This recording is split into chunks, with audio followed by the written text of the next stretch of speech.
ഇസഹാക്കിന്റെയും റിബേക്കയുടെയും മകൻ.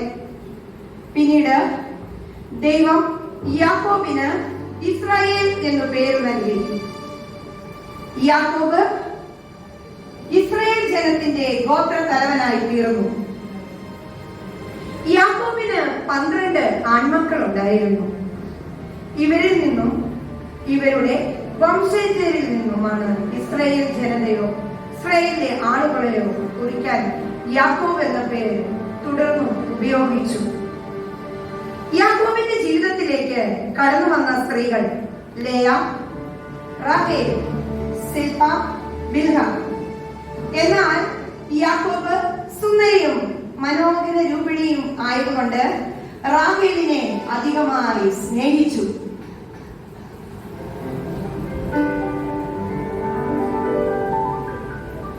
നമുക്ക് യാക്കോബിന്റെ മക്കളെ പരിചയപ്പെട്ടാലോ? ലേയ ഗർഭം ധരിച്ചു, ഒരു മകനെ പ്രസവിച്ചു. യഹോവ എന്റെ സങ്കടം കണ്ടു, ഇപ്പോൾ എന്റെ ഭർത്താവ് എന്നെ സ്നേഹിക്കും എന്ന് പറഞ്ഞ് അവൾ അവന് രൂബേൻ എന്നു പേരിട്ടു.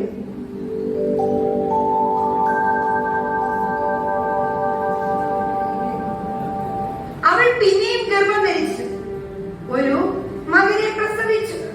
ഞാൻ അനിഷ്ട എന്ന് യഹോവ കേട്ടതുകൊണ്ട് ഇവനെയും എനിക്ക് തന്നു എന്ന് പറഞ്ഞ് അവന് ശിമയോൻ എന്നു പേരിട്ടു.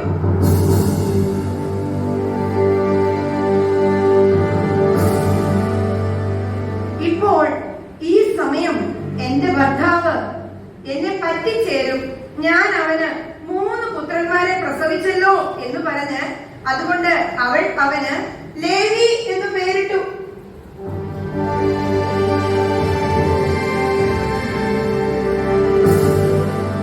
ഇപ്പോൾ ഞാൻ യഹോവയെ സ്തുതിക്കും എന്ന് അവൾ പറഞ്ഞു അതുകൊണ്ട് അവൾ അവന് യഹൂദ എന്ന് പേരിട്ടു.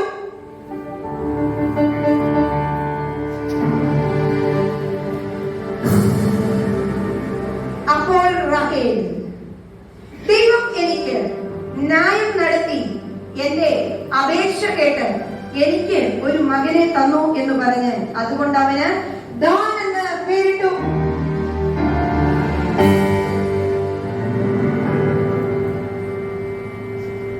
ഞാൻ എന്റെ സഹോദരിയോട് വലിയൊരു പോർ പൊരുത് ജയിച്ചിരിക്കുന്നു എന്ന് റാഹേൽ പറഞ്ഞ് അവന് നഫ്താലി എന്ന് പേരിട്ടു.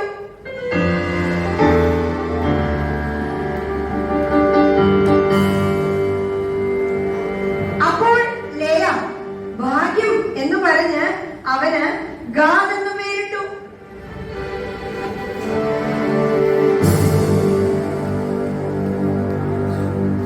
ഞാൻ ഭാഗ്യവതി, സ്ത്രീകൾ എന്നെ ഭാഗ്യവതി എന്ന് പറയുമെന്ന് ലേയ പറഞ്ഞ് അവന് ആശേർ എന്ന് പേരിട്ടു.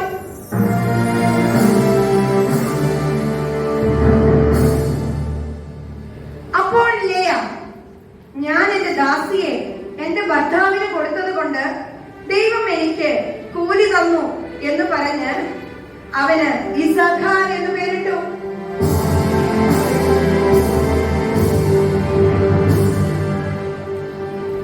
ദൈവം എനിക്ക് ഒരു നല്ല ദാനം തന്നിരിക്കുന്നു, ഇപ്പോൾ എന്റെ ഭർത്താവ് എന്നോട് കൂടെ വസിക്കും, ഞാൻ അവന് 6 മക്കളെ പ്രസവിച്ചല്ലോ എന്ന് ലേയ പറഞ്ഞ് അവന് സെബലോൻ എന്ന് പേരിട്ടു.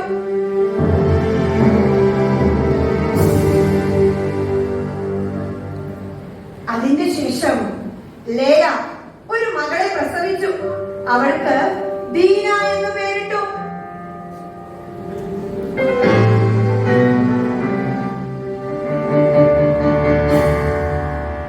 ദൈവം എന്റെ നിന്ന നീക്കിക്കളഞ്ഞിരിക്കുന്നു എന്ന് പറഞ്ഞ് യഹോവ എനിക്ക് ഇനിയും ഒരു മകനെ തരുമെന്ന് പറഞ്ഞ് അവന് യോസേഫ് എന്ന് പേരിട്ടു.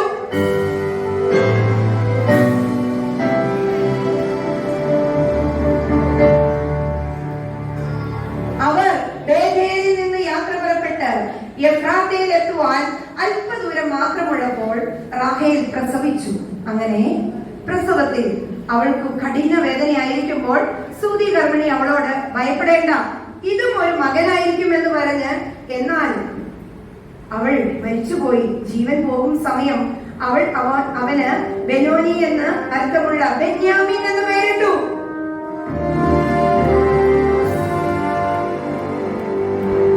ഈ സമയം റാഹേൽ ഈ ഭൂമിയിൽ നിന്ന് കടന്നുപോയി. കാലങ്ങൾ കടന്നുപോയി. യാക്കോബ് തന്റെ മക്കളുടെ കൂടെ കനാൻ ദേശത്ത് വസിക്കും കാലം. തന്റെ മക്കളുടെ കൂടെ സ്നേഹിച്ചും സന്തോഷിച്ചും ജീവിക്കുന്ന നല്ല സമയം. ഒരുപക്ഷെ ദേശത്ത് വളരെ ശ്രദ്ധിക്കപ്പെട്ടിരുന്ന ഒരു കുടുംബമായിരുന്നു യാക്കോബിന്റെ 12 ആൺമക്കളും ഒരു മകൾ ദീനയും വളരെയധികം ശ്രദ്ധിച്ചു. എന്നാൽ യോസേഫ് വാർദ്ധക്യത്തിലെ മകനാകൊണ്ട് യാക്കോബ് എല്ലാ മക്കളിലും വെച്ച് യോസേഫിനെ അധികം സ്നേഹിച്ചു. ഒരു നിലയങ്കി അവനെ ധരിപ്പിച്ച് അവൻ കൊടുത്തു. അതെ, യോസേഫിന് അപ്പൻ മനോഹരമായ നിലയങ്കി ഉണ്ടാക്കിച്ചു കൊടുത്തു.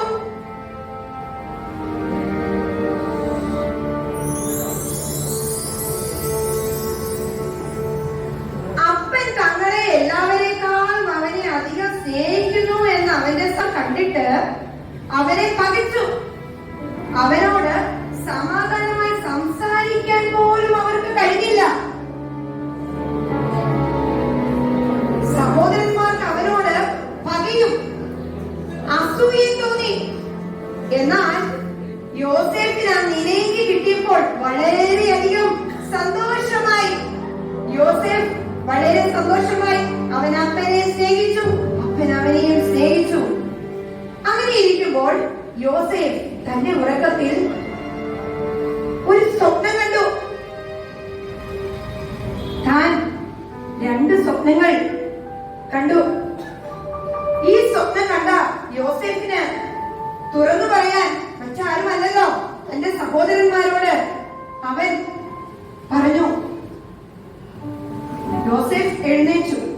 തന്റെ സഹോദരന്മാരുടെ അടുക്കിലേക്ക് ചെന്നിട്ട്, സഹോദരന്മാരെ, ഞാനൊരു സ്വപ്നം കണ്ടു. സ്വപ്നം എങ്ങനെയെന്നാൽ, നാം വയലിൽ കറ്റ വെട്ടിക്കൊണ്ടിരുന്നു.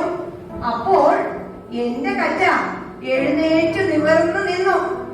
നിങ്ങളുടെ കറ്റകൾ ചുറ്റും നിന്ന് എന്റെ കറ്റയെ നമസ്കരിച്ചു. നീ ഞങ്ങളുടെ രാജാവാകിയോ, നീ ഞങ്ങളുടെ വാഴുമോ എന്ന് പറഞ്ഞ് അവന്റെ സ്വപ്നങ്ങൾ നിമിത്തോ അവന്റെ വാക്ക് നിമിത്തോ അവനെ പിന്നെ സഹോദരന്മാർ ദോഷിച്ചു. അപ്പോ യോസേഫ് പിന്നെയും 2ാമതൊരു സ്വപ്നം കണ്ട് അവരോട് അറിയിച്ചു.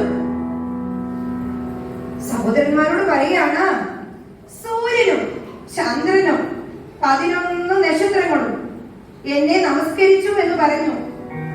അവനത് അപ്പനോടും സഹോദരന്മാരോടും അറിയിച്ചപ്പോൾ അപ്പൻ അവനെ ശാസിച്ച് അവനോട്, നീ കണ്ട സ്വപ്നം എന്ത്?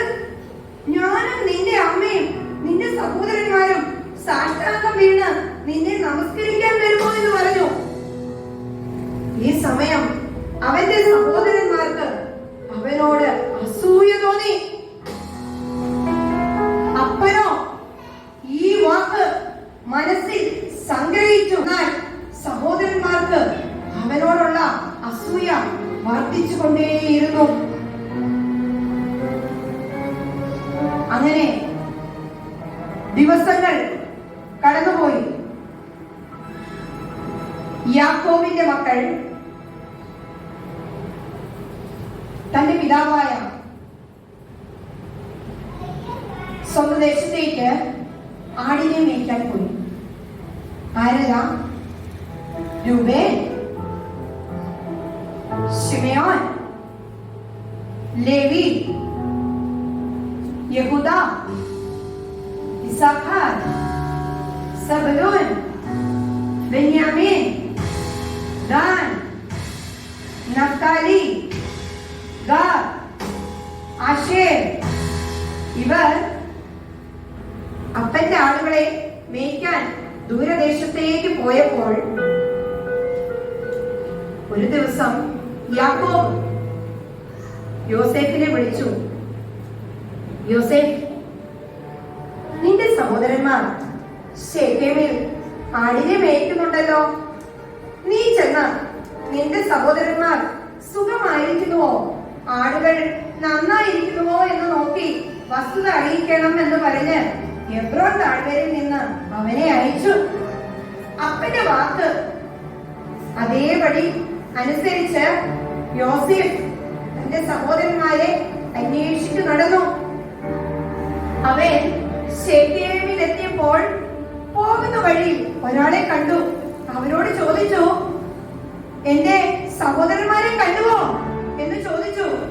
അപ്പോൾ അവൻ പറഞ്ഞു, നിന്റെ സഹോദരന്മാർ ദോതാനിലുണ്ട് എന്ന് വിവരം പറഞ്ഞു. ജോസഫ് തന്റെ സഹോദരന്മാരെ തേടി ദോതാനിലേക്ക് പോയി. എന്നാൽ സംഭവിച്ചത് കേൾക്കണോ?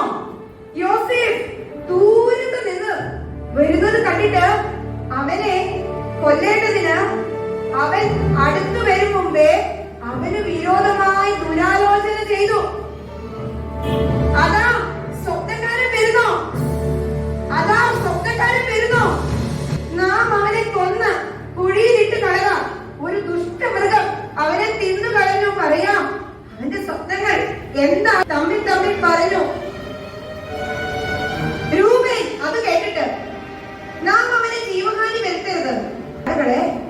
അപ്പന്റെ ആളുകളെ മേയ്ക്കാൻ പോയതല്ലേ നമ്മൾ, അവനെ നമുക്ക് എത്തിക്കണം. അവനെ രക്തം ചൊരിയിക്കരുത്.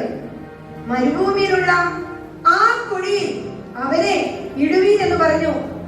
യോസേഫ് തന്റെ സഹോദരന്മാരുടെ അടുക്കൽ വന്നപ്പോൾ അവർ ഉടുത്തിരുന്ന നിരേക്ക് അവർ വലിച്ചൂരി. അവർ ഊരി അവനെ എടുത്ത് ഒരു കുഴിയിലിട്ടു. വെള്ളമില്ലാത്ത പൊട്ടക്കുഴിയിലായിരുന്നു. അവരെല്ലാവരും ദയയില്ലാതെ അവനെ കുഴിയിലിട്ടു. എന്നാൽ പിന്നീട് സംഭവിച്ചതോ, മിദ്യാന കച്ചവടക്കാർക്ക് യോസേഫിനെ അവർ 20 വെള്ളിക്കാശിന് വിറ്റു. അവർ യോസേഫിനെ മിസ്രയീമിലേക്ക് കൊണ്ടുപോയി. അങ്ങനെ കുറച്ചു കഴിഞ്ഞപ്പോൾ സംഭവിച്ചത് എന്താണെന്ന് അറിയാമോ? രൂബേൻ തിരികെ കുഴിയുടെ അടുക്കിലേക്ക് ഓടി വന്നു. ഓടി വന്നിട്ട് തന്റെ സഹോദരൻ യോസേഫിനെ നോക്കി കുഴിയിൽ ഇല്ല എന്ന് കണ്ടപ്പോൾ അതിവേദനയോടെ അവൻ പൊട്ടിക്കരഞ്ഞു. തന്റെ സഹോദരന്മാരുടെ അടുക്കൽ ചെന്നു. ബാലനെ കാണുന്നില്ലല്ലോ, ഞാൻ ഇനി എവിടെ പോകണ്ടോ എന്ന് പറഞ്ഞ് അവൻ അവരുടെ അടുക്കിലേക്ക് ഓടി.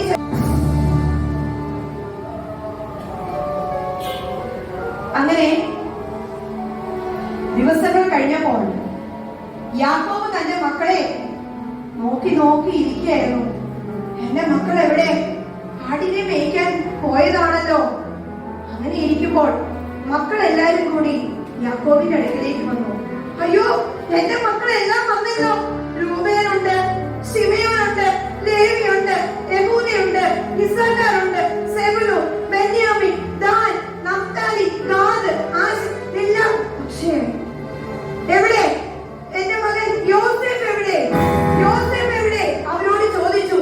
അപ്പോൾ അവർ പറയാണ്, ഒരു ദുഷ്ടമൃഗം യോസേഫിനെ കടിച്ചു കൊന്നു എന്ന് പറഞ്ഞ് യോസേഫിന്റെ നിരേക്ക് ഒരു കോലാട്ട് പത്തിനെ കൊന്ന് രക്തം ഉരുട്ടി അപ്പന്റെ കയ്യിൽ യോസേഫിന്റെ വസ്ത്രം കൊടുത്തു. ഇത് എന്റെ അങ്കി, ഇതെന്റെ മകന്റെ അങ്കി. തന്റെ ഒരു ദുഷ്ടമൃഗം അവനെ തിരിച്ചു കളഞ്ഞു. യോസേഫിനെ പറിച്ചു കീറിപ്പോയി എന്ന് പറഞ്ഞ് യാക്കോബ് തന്റെ മകനെ ചൊല്ലി ദുഃഖിച്ചുകൊണ്ടിരുന്നു. പ്രിയമുള്ളവരെ, ഞങ്ങൾ ഇവിടെ അവതരിപ്പിച്ച ബൈബിൾ ദൃഷ്ടാന്തം ഇവിടെ സമാപിക്കുന്നു. എല്ലാവർക്കും നന്ദി.